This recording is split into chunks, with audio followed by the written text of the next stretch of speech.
Mbote la minonyo soba ebolinga kolandanga abino mwa Pascaline Kasongo prêtresse depuis Kinshasa. Je vous espère bien portant. Biso petouza, biso bien kande moye zo banda bouye. Grâce à Dieu. J'ai suivi une vidéo, je pense que semaine dernière, autant président Kenya Kanyamakasi. Si nalanda qui ont bien été la monnaie quand bat bazolo bao, ba ministre Belé, Michel Kosi là après bon. J'étais dans autre chose.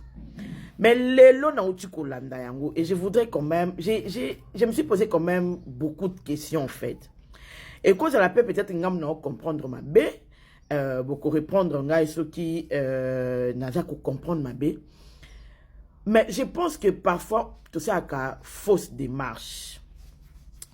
J'ai vu qu'une question a été posée à la ministre de l'Agriculture sur Kanyamaka CC, Akena Kanyamaka CC, Ndenga Moni, Makambo Salami na Kanyamaka CC, pour appeler sa bilan naye, lokola, ministre de l'Agriculture, et puis bayo ki Sony, de Moni Moussala général à Salikuna, ministre Bakoyo ka Sony, et Bele Bakolongwa Moussala. D'accord, je suis d'accord avec vous, hein, vous avez raison. Mais Patrick Mouyaya, Excellence Patrick Mouyaya. Omoni, c'est bien hein, que au Sali Bachoua na on likolo, il y a certaines personnes et tout. Bon, moi je ne sais pas comment tu conçois les choses, comment tu fais pour faire confiance aux gens. Mais j'aurais préféré qu'il y ait un briefing au Salaka. Lorsque chaque ministre vient, que avant ba pesa ba journaliste malouba, ministre na ministre, a pesa kabiso job, description naïe. Ministère naïe za ko consiste na nini et salaka eloko nini oyo yango eza exactement en charge.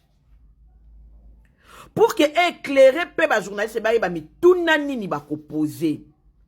Sinon o banda ko zala na tout le temps yako au moins heureusement que vous avez répondu à ma place, ça veut dire il y a qu'à répondre aux obligés tout le temps il y a une justification.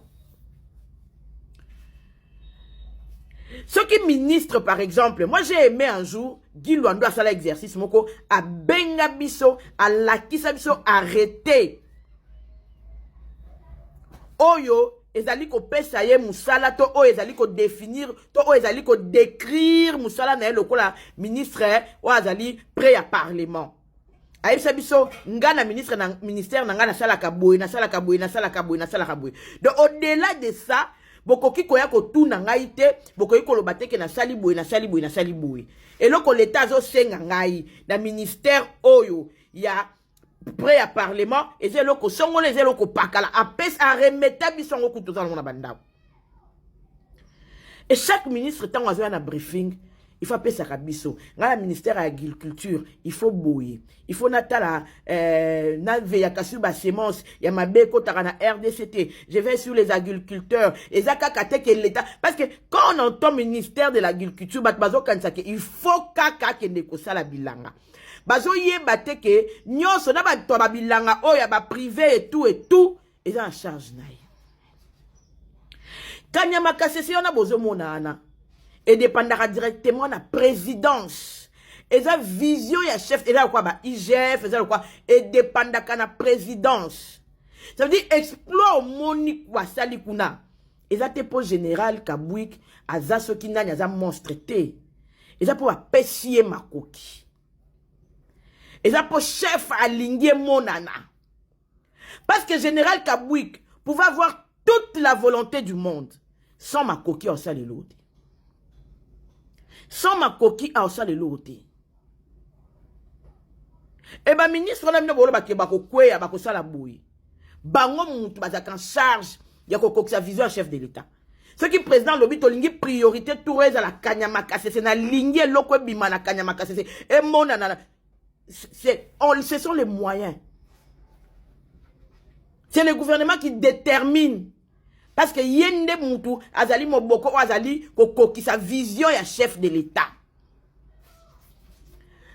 Donc batiboti ka okanza que général Kabouy ka sali miracle moko boya bimisi ba mbongo na ba poche na yete.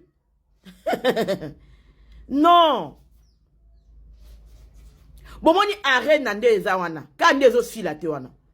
Muko président akolobake ba tiango miswe sila bomona ke sila. Gouvernement ezara na programme namo. Tant que vous avez moyen de zanga kende, ko sala bilanga. Ba route de dessert agricole et c'est salami.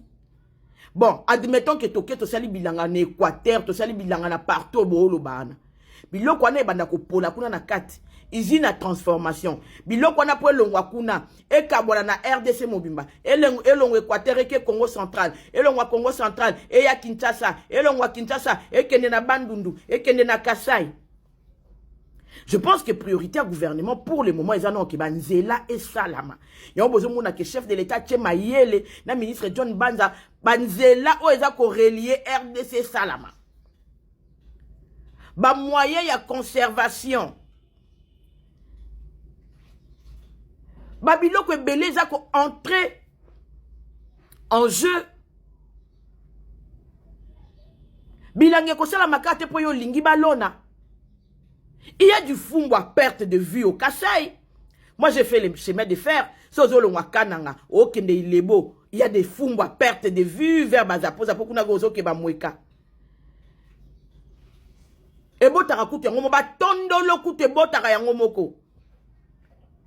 Le problème, c'est que est-ce qu'il y a les voies de communication chemin de fer. Nzela ya mai, toza combien de bateaux, bateaux industriels, bateaux minene o ekome ma marchandise ebele. Nzela ya motuka ya malonga nezali. Eza ba professeur so ok penza milona ils ont bota. Donc il faut pas poser des questions parce que on a besoin de poser des questions. Il faut tous zalaka moi mayele to kendaka. Heureusement que Moïse Zangi a été prudent. Parce que lorsqu'il vous parle de semences wana, ministère de l'agriculture ils appellent la musala ya ko veiller que bateau baza kolona balone la biso biloko ya mabete. Ba utiliser ba engrais chimique ya mabete. Ba lier sa biso biloko te o ekomi ma maladie songolo ekomi ma épidémie songolo sur biloko balona ki. Bozo ya ko poser un ministre que ndenge moni ana kanyama kasese yo pesa biso bilan na yo alors que l'agriculture le ministère de l'agriculture ne se résume pas seulement à kolona et yekutu te kaka muta kolona chaîne ya responsabilité na eza mulai. Patrick Mouyaya excellence biso ato lo bakaka batu ba yo bimisa biso ke to ba rancunier to lingaka yo te to atakaka yo zwaka moyen tango obengisa ba ministre tango akomi alobinga na ministre affaires étrangères ngana ministre ya soki nini yango ya économie numérique job description na nga yango na saka boy arrêter o esala ministère o eloba ke responsabilité na biso yango responsabilité na biso yango po ba journaliste na yo oyo pona ba diva kakate après Moïse Zangi yo pe c'est bien ba beta yo po yo olakisa biso ba ferme na yo ndengo yo boko la bangolo ya yo moko o ya teke la biso moko kapé ko sala ba etant ya république te. Il faut pas attaquer Kabino Bongo.